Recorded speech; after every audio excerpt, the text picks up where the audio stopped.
on the win rate. Don't worry, even I'm uncomfortable. He knows. He's aware of his powers. Because at this It's point, too strong. when people ask me about you know, what is my prediction, I don't know. I don't think. all First thing instinct. comes to mind. Yeah. Ask me who's my favorite child later on. I'm like, okay, Your favorite child? I don't have one yet. Yeah. Actually, maybe that's the way to go. Just have one, so people can't ask me that. Or you So make hard you have a predictions. child? Or you make hard predictions early. I don't have a kid, but it's definitely the second one that I like more. Ruining people's days. But let's get into the draft.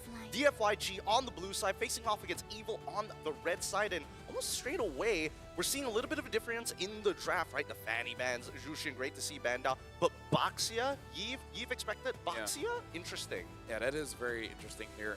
They might know that Evil might bring a Baxia, I don't know, Baxia jungle and have something damagey in the roam, which we saw yesterday. The only Baxia game that we had was when a Hellcut roam was in play. Maybe they just have some kind of information because, again, Sasa as well as Lung has been in the scene for quite a while. I'm talking about the coaches. They're in the scene for quite a while. They probably have heard rumors about certain things that Evil might want to bring up. Let them play the Right. hero. I mean, some of those picks, right now, like with Baxia, it just has to be comboed. If you bring it out alone, I don't really think it Usually slots gets in. punished. Yeah, it doesn't slot into a lot of comms the way it did back then, when it was really in almost every game, the Baxia. But Kalea actually, as a first pick here for DFWG, is it possibly... This is still a great pick, first pick, because like it's both a team fight pick, but also a pick-off pick, so they have flexibility here still. Yeah, flexibility for sure. If superken really needs to be fed early, then yeah, Zed with this Kalea pick definitely can help out a lot. But Evil can play around it by having either a very heavy front line, something like a Grok here, and now having the Yi Sun Shin as well. So different Yaguai, I think, will probably pick up a Lancelot here. But then what's the next priority? Yeah, I don't EXP lane, maybe? I don't know, because I feel like, usually I'm okay with Kalea openers, right? It's not the strongest openers based on what we've seen on the meta, but the bans are so strange that now this Kalea kind of opens up a couple of new factors. Number one, the fact that Grok was allowed through is kind of shocking to a certain degree, but at the same time, it goes to show that DFWG will have windows where they could potentially take out the initiators from the side of Evil, so I'm expecting the second half of the ban to be targeted towards that area, but we'll need to see first. Let's complete the first half first. Oh, I was thinking the carry, comboing it with the Kalea makes a lot of sense. It really is a flexible hero that can fight early, they can farm towards the late game now. Oh! But the Paramis, now that's a fresh one. Oh, I was worried because they say, what the Paramis? Is to trick. Does that mean they want... Why did... Although I do have to say, I like the change on Paramis that now his ult is instant. Like, you can feel the difference. It feels so much better. It really helps you out, but usually this... Actually, with the Grok, it may be possible. The Paramis is super annoying if you basically force your opponents outside of the jungle, and then they will never have enough damage to deal with your ult, right? It basically makes it so that you're more safer forcing fights, but then they just basically have to draft around this. Whatever their EXP is, whatever their gold laner is, they got to be comfortable of leaving the lane quite early and then actually forcing a fight that eventually the FYG will lose. On a micro level, though, there is a bit of an interaction with the initial pull as well as the wall, right? You wall your opponent, you quickly fly over the wall, yoink somebody back over onto your side, and now you're isolated if they use their mobility skills. So again, small moments could play into bigger events for Evil. I mean, that's the plan. It's a bit far-fetched in my opinion, but if it works, you know, for DFWG so far, they haven't really shown their main front lines, but in theory, if they're concerned about the dive, right, this big combo, the extra sustain from the Paramis, they might go for like a thicker front line that's immobile. That could be the angle that Eva can go for.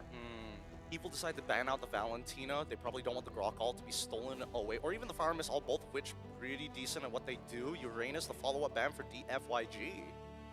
Yeah, so looking at the draft here, I feel like it's actually smart betting out the mid lanes because E1 has proven to be quite a problem. Like, DFWG wins and lose off of E1. If E1 was the first to get caught, then yeah, they're probably going to be losing that team fight. But as long as E1 is still alive, they will figure out a way to turn things around. Now, I wonder what is going to be the next ban. Will they ban a Farsa? It's a good combo with the Kalea, and a Farsa can stop the Faramis quite early. but instead they do ban out that Esmeralda. Yeah, they're trying to get rid of all the peelers. Are they trying to right? get Lapu here? I feel like it makes more sense for DFYG to go for Lapu. I mean, like, Evil will have the next pick. Yeah. So they could take it away. AoE is what both teams will be looking for to try and get an advantage. And in the Lapu scramble. deals with the Faramis so hard. Exactly. I feel AoE like damage. DFYG should ban it out. Or just suffer that Evil will pick it up next. I suppose. We'll see. Final ban here coming in from DFYG. I think they're starting to realize that they're deeper in the corner than they actually realized. There we go, the Lapu ban, thank God. Now, question is, where do you go from here? I'm curious about the gold lane, man. What gold lane do they want to pair with the Faramis? Because there are two ways of thinking about it, right? Do you want to get like a fighter so you can actually have that crashing dive power, or do you want to go for a marksman that where the Faramis can actually give you an extra layer of security? I feel like if you want a marksman, a Granger is still fine here because again, you're forcing out the fights. If you don't want, a Claude is honestly not that bad because the problem is you're gonna deal true damage. You're gonna accept true damage from the carry, but through a Faramis ult, it kind of doesn't matter.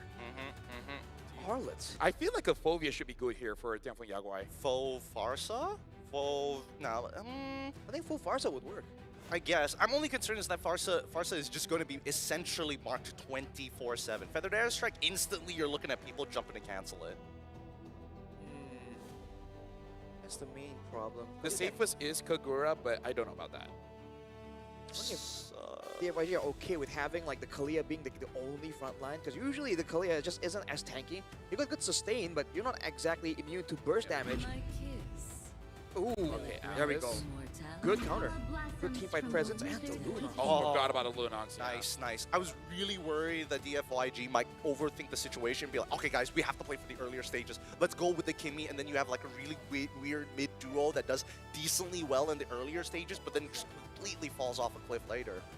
Yeah, right now for Evil, they still have the Claude, but it's very hard to play a Claude against a Lunox unless you just use the Netherrealm in combination with that Blazing Duet to deal maximum damage without dying. Because at this point, honestly, the Claude is not bad.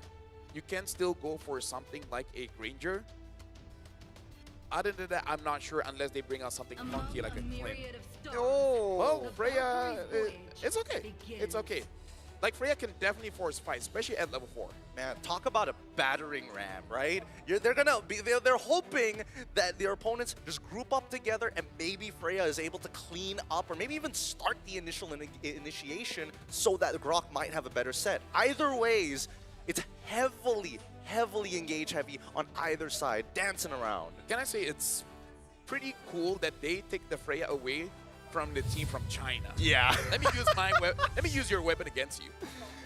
Oh, I don't know. It's crazy. It's really crazy, especially when we're looking at the counter index being so little, but the lineup rating definitely higher for DFYG as we start making our way into the Land of Dawn. This is going to be the second best of one for today. Evil going up against DFWG Yaguai. We see if Evil can actually get a win here on the Faramis. We have not seen this since forever. Welcome to the Land of Dawn. All right, let's jump right into this because this is where we're expecting both teams to be battling it out tooth and nail. No moment wasted. But let's talk about this Freya for a second, Arashi, because again, this has been the hot new thing that has showed up not only during the wildcards, but even the group stages. I feel like it's susceptible to getting kited back so much, especially because right now for DFYG, they have a good amount of mobility baked into their composition.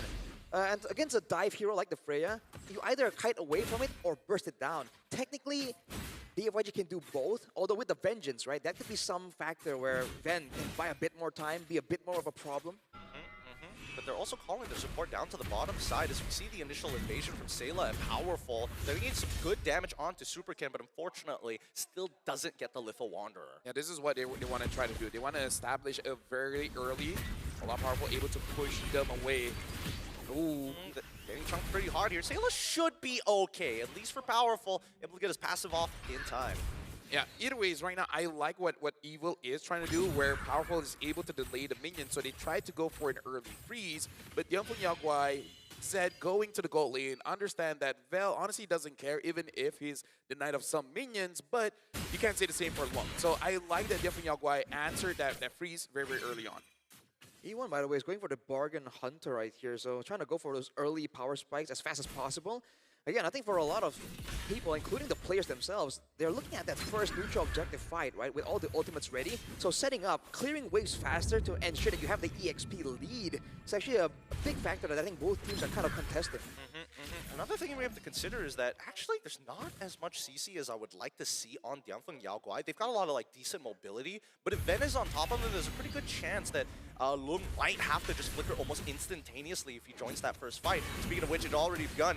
E1 getting some good damage. Phantom Execution doesn't connect, but Powerful still will collapse. The Brilliance from E1 is good enough, and unfortunately the Darkening cannot trigger in time to get relevant damage. Oh, the knockup, it's good. Vermis able to get the ult off in time, and superken takes the turtle. Zed able to flicker out of there just in time as well. 1v3, sustaining through the damage in hopes that he finds a trade back, and they play it perfectly. Evil, no casualty in the last engagement. Dude, Sailor yanked him away from that kill, man. It worked out so well. DFWG were able to get the neutral objective though, so overall, still pretty even, but Evil is showing that if you want to try and take them in the early game fight, this is exactly what they want. Yeah, that's the kind of brotherly love that I like to see. Vel made it so that Aether could not get the turtle, and then Aether killed him. That's the way. But interesting brand of brotherly love. Yeah. oh, just you I wait. love Naruto. This is gonna get worse. As this game progresses, I want to see whether it's gonna come to a point where Aether is like, nah, little bro's gotta sit down. Little bro's gotta sit down at some point. Well, I kind of feel like Lil Bro is having the same idea, because I'm pretty sure it's his job to deal with both Aether as well as Sayla, and then hoping everyone else to be able to deal with Ven, right? Because the biggest problem is going to be Aether. As long as he's out of the fight, sure, the rest deals damage, but not as much.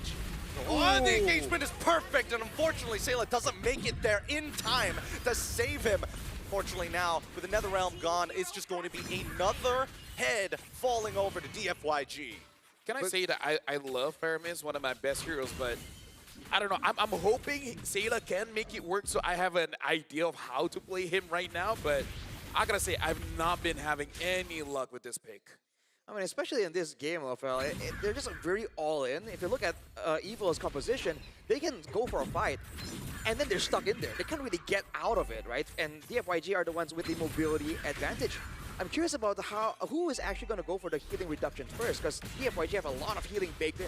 Yeah, but unfortunately, Lung has none of that, as he's already been lost 50% of his HP, able to at least stay alive, didn't give too much gold over as the next turtle is already here. Yeah, right now looks like definitely Yao Guai is going to be the one pulling on their side.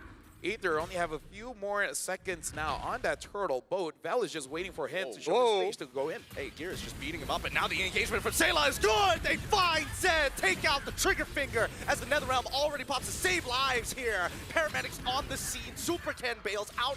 Lung, he's thinking about this, but how does he help out Vel? Does control the spiral, it's not good enough because that has put him in an compromised position as Gear has set it all up, getting another flicker, 3 battle spells, from the side of Dianfeng Yao Guai, and Gear just continues to provide. Saved! Saved at the last second! Pulled in by the Tsunami Slam! Oh my god! That was the sickest roleplay I've seen in a while. How did he predict that? He knew he was gonna flicker, right? He preemptively threw himself. Just tapping away, man. Vel now, 1v3 under turret. Now, Vel should, oh wait, hold on, he didn't take his flowing blood, and now stuck in the middle of 3 as he is getting pounded on. Gone are the days of Alice. Freya here to play. I mean, Vel hold out against Reed, so that's still very, very good here. Definitely Yao Guai as well as Evil. Looks like they are trading places in terms of dominant control. Another Tsunami Slam, but Gear is going to try and buy as much time as possible with 0 reinforcements on his side of the map. Dianfeng Yao Guai walk away, taking the lead this time against Evil. If you want to be careful sacrificing Gear that often, because in the early fights, you saw that he was one of the main damage dealers carrying the fights. The fact that he dared to go for that kill on superken, well timing that vengeance was really close, but you have to watch out for the Kalia, man. This is why DFWG, the Kalia can be an engage tool, but as a peel tool, it's just so good as well, because you're stuck in that animation of the Tsunami Slam for so long. Yeah, but I feel like that last play in mid, saving superken, I'm pretty sure that will be a TikTok highlight. It's just about picking which song. That's 90% of the job besides the edit. Yeah, Sayla as well, now having the lightning truncheon. I'm actually quite curious how much damage a Faramis can do with the lightning truncheon, because again, Faramis is the kind of mage that wants your opponent to clump up to do maximum damage. Oh! Plays being made. Gear already getting the darkening out of E1. Does he have the armor? Yes, he does. Brilliant's out, and he's now on the run. Bell has to chase him. He knows that his flicker is gone, but he has the vengeance. He can pop it at any time. He finds it into E1. Wants to get Lung as well as Evil continue. No, this is a guaranteed dive, right? No. Saylas calls it off. It's not safe. The turtle is about to spawn. Yeah, probably the Valkyrie stance is running out. Ooh, Ether, want to be careful here. Should be okay. Then again, it's a 50-50. War Axe purchased by Ven. A huge power spike and down from Yaoguai. Completely give this up. A no contest for Evil. This is the point in the game where Evil can actually definitely win a lot of fights decisively. And you can see DFWG respected quite a little bit, but look at the chase! Okay, another Tsunami Sign coming out. Nether Realm as well to protect his life as Zed. In trouble. Yi1 doesn't know how to get his damage into that middle of this fight. He comes in the middle of the darkening and now creates space for Lung as he's on top of Gear, flickering forward. Lung takes him out, wants to get Aether. He's gonna get hit by the Dragon Ball. Is he? No, he waits for the perfect time. Aether plays to AT.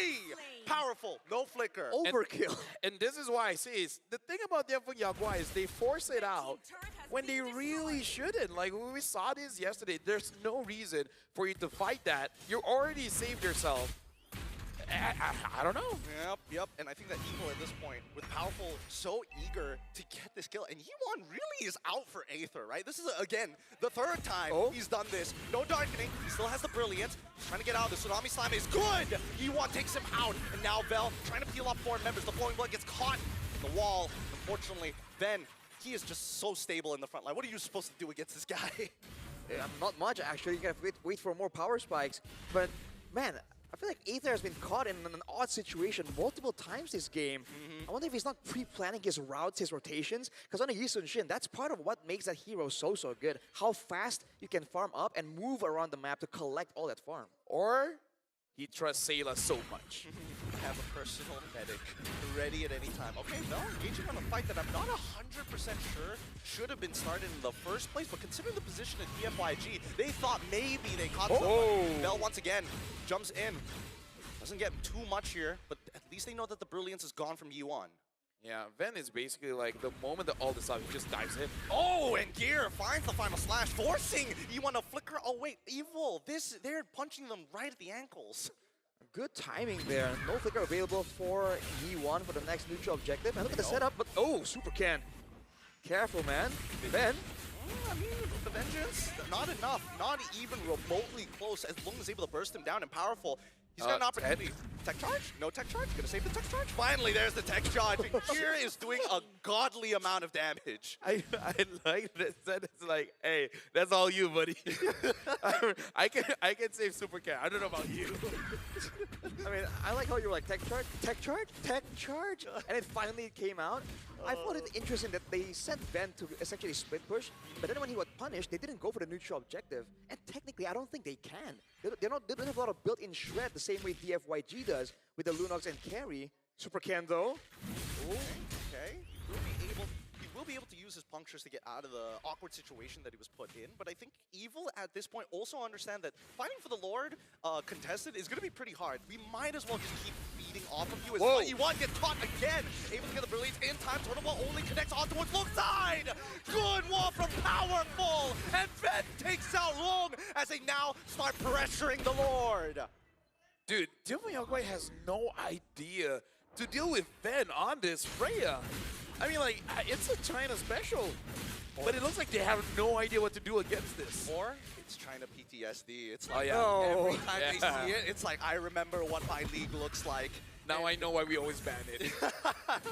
Dude, especially with the Faramis though, it's just so difficult. Because again, there's two ways. You kite back away, or you burst him down. With the Vengeance and with the Faramis around, you just can't burst it down that easily. And the chase from Ven so far is fearsome, dude. I can't imagine being chased down like that. God, and this is off of the ban of Sora, by the way, who's amazing at chases. Look at the items as well. I think that it's relevant for superken to get the brute force breastplate. Yeah. It needs to live, but they also, as I mentioned before, don't have a lot of CC. So again, I feel like Ven, he can basically do whatever he wants. Illegal?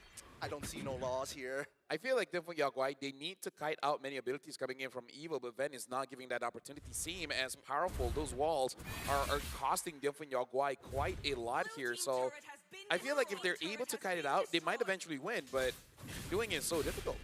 And kiting back is one thing, but with the Kalia, with the Alice, they want to actually hold their ground and sustain back up. But if Evil can land a few more kills and get more gold, they might be too far ahead for DFWG to even stick around. Whoa, Ven engaging pretty early to get the Brilliance out, and now they've even caught it with the help of the Mighty Swing. Well, now we see Gear having to flicker away from the Tsunami Slime as Vel is trying to tank as much as possible. He needs to clear that wave. Finally, the inhibitor will eventually start to collapse with the help of Aether, and they back off. 0 casualties. Once again, the clean technical play of Singapore. I gotta say, DFWG looks lost here. And Evil, they're just like, forward? Forward. Like, they don't even have to really think about it. Van just jumps in whenever he sees the opportunity. And Sayla is basically making a bad play look very good. I think they gotta not put E1 so... Like, just be careful and powerful. Yeah. That's the only guy. And Gear, honestly. I mean, Gear, but at least you can, like, see Gear. Oh, dude, they did a fadeaway on the orange, and it was alive with a sliver of HP, and they allowed it to take down too. They really seem like they are caught off guard. They're stunned by just the sheer momentum of Evil. Evil basically drafted a good teammate composition and said, all the way, right? No breaks on this train, and they're living up to it. They haven't taken the base turret on the far side away from the Lord, but at this point, they might not even need to. Well, we'll see, because again, the timer, when both teams reach that end game and they start to even out, it's getting shorter and shorter. We've already played 13 minutes in this game, about to hit that 14th, and Evil has only developed a 4.2k. Usually, if you want that dominating victory, you need that 10k differential, but now that we're breaking into the 42k mark, DFWG just needs to make one more base defense. Yeah, looking at the items as well, looks like E1 wants to go for that Holy Crystal. Not sure how much he's far off, but I'm guessing by the time the Lord spawns, he should have that Holy Crystal. Look at this move though, Evil fully stacking up on the lower side. Now this is the dangerous crossing, and DFWG, they're split up. They made sure that they set up a slow push down on that bot side, top side. It's a net negative for Evil for now. They might need to correct that, but they don't mind it pushing it just a bit. Here comes Zed. Might have an opportunity to conceal in hand. Nope, doesn't find the right targets. Knows that Powerful is just too close as they attack the mid lane. E1 able to get out of there with a flicker and as well as a Brilliance, but now he gets chased down by the Valkyrie Queen herself. Ven puts him down into the dirt, and this now becomes a no contest. Where you going? I can't believe I'm right, but DFWG, they win and lose based off how E1 is playing. If he gets caught, it's like, okay, there's no way you guys can win. And he gets caught all the time. Was he caught though? He's got ran down. He has the most deaths of the team, dude. I know, but he avoided it. He flicked it out. You know, he tried to outplay it. Ven is like, come here, bro. Dude, come here. He was never getting away from that. Why did you go mid like that? Yes. You're a mage. Yup. Even fighters don't do that. And better yet, it's you're playing a scaling mage, literally all scaling items. It's not like you're looking to protect yourself. There's a better path. It's longer, but it's better. I feel like one plays like a jungler. I feel like I see any kind of farm, I need to take it. But here we go. Inhibitor going to collapse. Ven for a position. He's already got 2 autos. Oh, here comes the Tsunami Slam. And now the Nether Realm. Nobody takes any damage as they start breaking away at the members of the Fun. Yeah, why? They already made the Thorn Ruin work. Long finds one. Might even get a second here onto Aether. Gets it as well. Starts pushing forward here. Must take the fight. Doesn't get the final slash off, but the triple kill is through. And Evil have been put in their place. I just typed Ben on WhatsApp and then he just died. Yikes. Not my bad, bro. My bad. LFL, he died and he gave the shutdown too long. Yeah. Bro, talk about going from bad to worse. Yup, 6-3-0. Lung's been farming the entire game. And off of those 3 kills, the big shutdown actually got him his 4th item, which is the Mythic Gun. He got 2 items from that. Let's take a look at the replay here, honestly. It starts off really, really well, and then they got stuck in this massive thrown, and Long is just free hitting the whole time. No one was on him. He initially got displaced, but it's like, actually, this works out better for me. And he continues to push on forward. Now, hold on. You want, I swear. Don't do it. You die again. He's not gonna die. He's not gonna die. He's not gonna die. We're cool. We'll chill. But I don't know what Ruin doesn't hit onto anybody. At least at Ben, at the bare minimum, Phantom Execution, and now we see the final slash out to Zed doesn't allow him and cancels it as well. No Tsunami Slam. Oof, man, now you're seeing the back and forth because DFWG have caught up. With that sequence of events, Long has the Malefic Gun, but also the Wind of Nature. Whereas before the base defense, I believe he was standing on 3.5 items. So he got a huge boost. Right now, it's Evil.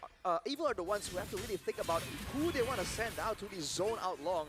Because before, they can't really burst down Ven, but now with 6 items, it's a real possibility. You saw Ven's HP bar just get chunked down. And now the problem is, Ven has been doing a good job to shut down Yi1, but the moment you go for Long, Yi1 is all alone, and then he starts becoming a problem. That's the problem when there's multiple threats. Tech charge already through it now. Called back Reese gets him right into the back line, hoping that the sides curled out. Gear flickers away. He doesn't die, and now the Netherrealm keeps him alive as the Throne of Ruin finally pops onto 2. Will can still free him, but he wants more. He needs to close the distance quickly, but Powerful says no. Walls, and they disengage. Lord, still available.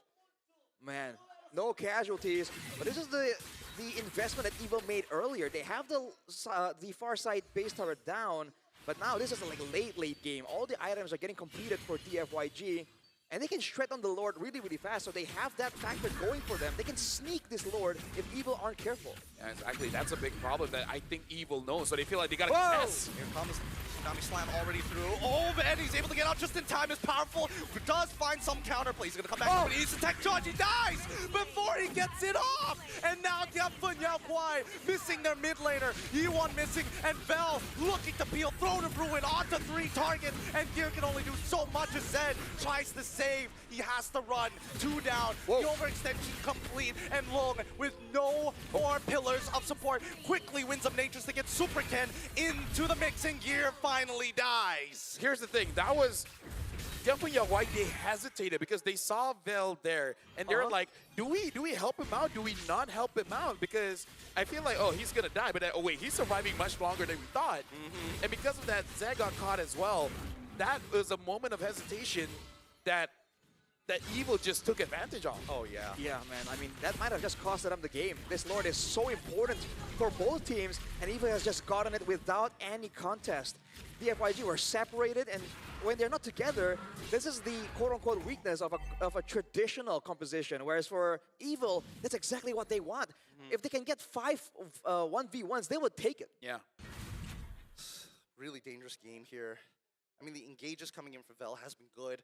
I see a world where they can actually defend against them, but it comes at a lot of cost, and Evil just need to be unaware of their position. So far, Sayla has just been the big savior with the Netherrealm. Yeah, now Ven having the Malefic Roar will deal much damage. Tsunami Slam already countered. Oh, they get Long! One shot by Sayla, the tech charge onto 2, and a final closing fight for Evil as they get their first point here at the Swiss stage. Dude, like, wow. I'm sorry, but Zed, that was unnecessary. You got to deal with the Lord, let someone overextend and then pull them into the base. I don't know, man. DFWG, their timings are so off, and it's costing them everything. I feel like it's that autopilot mode where you're like, what should I be doing? Not sure. And you kind of run around and you do the wobble in the mid lane, you kind of walk in circles a little bit, and then you realize you needed to be somewhere. Oh, dude, that was crazy. I thought it was going to be a lot more decisive than that. But the fact that Long just got immediately cut down, I don't know if that was unfortunate, if that was commendable from Evil. Whatever the factor was, that completely sealed the deal, man. We were hyping up the late game for so long. Yeah, Powerful able to charge in, and everyone following up after that. We're going to be looking at the hesitation here because seeing the movements of DFWG, Yi1 was caught again. And then we can see Vel jumping in, trying to get that kill onto Ven. And they do not want to back him up at all. But then seeing that he was actually surviving a bit longer, then they decided to go in, but by that time, they just put in a very bad position. Oh, it's the Mountain Shocker. Yeah, it's the mountain try. Literally, he gets 2-tapped here. He really did. It's so unfortunate for Long because he knew he wanted to dash forward, and I think Aether saw the same vision as well. Yeah, Sven doing a lot of damage, man. Like, after the Malefic Roar, like, selling his boots, I did not thought he would just 2-tap Long. That was... Ooh. Anyways, right now, we are going on to the stage with Brigida as well as Evil for the interview. Thank you so much to our casters, and once again, congratulations to Evil Esports! I could hear your supporters all the way from here. Okay, so congrats, Aether here. Welcome to the stage. And I have a few questions for you guys. So maybe starting here with Aether. So how does it feel now that you actually won against your brother? Because this is M7. This is the World Championships, the biggest MLBB stage of them all. So how does it feel? Of course, I'm happy because I can beat him, because in the last match, I think I lose in MDL when he is in evilsg, and I'm in RIQ, I lose to him. So now when I win against him, I'm happy. All right, so did this have anything to do with how motivated you are heading into this match? Were you a bit more excited to go up against him? Were you excited in this match? Yeah, of course I excited because but I'm not expect to beat him in the 0-1 lah. I hope we can beat in 1-0, so we have more of life like that. Yeah. I mean, It's okay, it's okay. You still have correct. you still have more chances because you still have 2 lives. Okay, basically you still have 2 lives. Okay, now I have a question for you here. okay. Okay, so it's been a while. It took you more than 4 years to make an M series comeback. And now that you're finally back here again on stage playing, how does it feel for you? It feels amazing because the stage is so cool. Then I want to cherish every moment here. All right, so is there a bit of a leadership role going on now that you're back? Leadership role? Yeah. I think we'll leave that to Powerful. Okay, okay. Last question, maybe for Aether here. Okay, so I know I've been asking you about your brother, but this is the last. Do you have any message for him after this match? Pakai Indo boleh? Message to your brother. Yeah, use Indonesian language kan? Oh, sure, sure, yeah. Tetap semangat, meskipun 0-2 pasti nanti sebelum maksudnya kalau belum 0-3 masih ada harapan lah buat balik jadi 3-2 atau dan lain-lain. Tetap semangat. All right, maybe one last for Gear. Any message to the fans? Thank you for supporting us. We'll try to do our best in the future matches. Okay, I love the energy. Shout outs to their fans over there, and thank you so much to Gear and Aether for joining us on stage. Now it's time to head back to our casters to break down that game for us.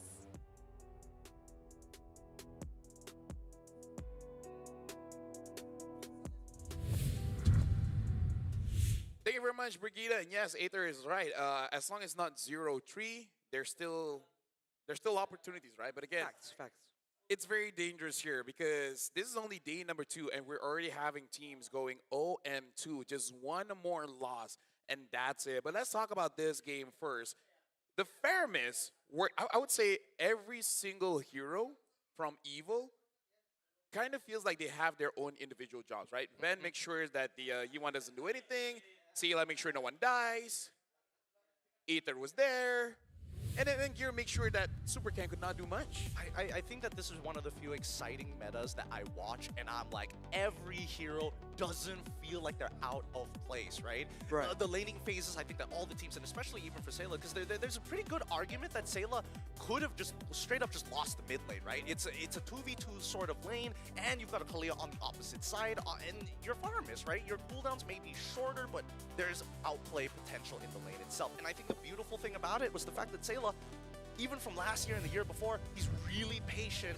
He's really patient utilizing that Netherrealm, right? Maybe not the very last 2 fights, but other than that, on point. Yeah, and honestly, we gotta talk about the build as well. He went for more damage because I believe his glowing one was 4th item, and that really helped him out a lot. Because You don't let them heal by just killing them faster. I think it might be a bit earlier than that actually, but it wasn't first item, that's for sure. He went for Lightning Truncheon to start things off, get more wave here, get more teamfight presence. And in the mid game, Powerful and Sayla both had like a healing reduction. Dominance Ice was completed as well. And considering the fact that DFYG can't stand their ground and they're forced to move backwards, they did not get any value of that sustained game plan they were having.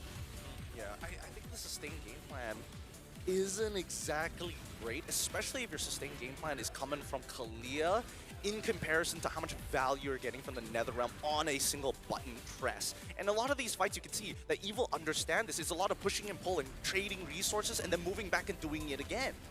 And The problem is for DFWG, I kind of feel like for the fans watching, analyzing the game, every single mistake, they will start with, why are you there? Like almost every single fight you see DFWG is involved in, you're like, why are you there? Why are you there? Why did you start the fight there? Here's the thing, as a roamer, the most dangerous thing a roamer can do is set up a fight for your team to die. Because you think you need to set up a fight, but you're gonna give this false sense of security where your team thinks that you did something cool and then they have to follow up, but no, you're actually enabling your opponents to go for a wipeout. Let's put it this way. I kicked enough Lancelot and Hayabusa over to Husky playing Farsa Oh no! that I've learned not all engages are good. You There- have to there pick are- and choose, yes. I've kicked a Tigreal. No, with the Kalia, I pulled the Tigreal to my knee. He did. And the Tigral's name was El Crowd Control. Just- Crowd control. Just trust me, as Literally a roamer, it's your most dangerous aspect of your kit where you think you did something cool, but you just killed your team. Yep. It was a good time during the SPS, but I totally agree, right? Because not all engages are good. However, this particular engage right before the Lord actually comes in, I don't know about you, Arashi, there's a semblance of an idea here. Because I feel like the only person who can actually take on that Lord is going to be Lung, and he has to commit his ult to doing that. You can't use his ult twice when the Lord is already pushing in with a team backing it up, so you got to choose one or the other, right? Right, for sure. I think DFYG as well, you saw that the moments that they do well is when they do the push and pull really well. But there were times where you've seen Powerful use the tech charge, you've seen Ven use the Vengeance, you've seen resources expanded, and they were hesitant. It's almost like they weren't really keeping track of the skills, the cooldowns that well, right? That's why there were some moments where Vel was in there, and then you see Long and Superken like, yo, are they gonna catch me? Like, but they really use the catch tool, so you do question whether there's a bit of a language barrier even, like there's any lack of communication. I think priorities of fears, right? I think for Lung, he was very worried about gear because from minute one all the way into the mid game, he's looking at gear. When is that final slash going to push me out of position? When am I going to get tech charged by Powerful or comboed one into the other? I gotta say, Yuan has to step up, man. Yeah. Because That too. in M7, we have so many like top tier mid laners. We got the Sans, the Story Me's,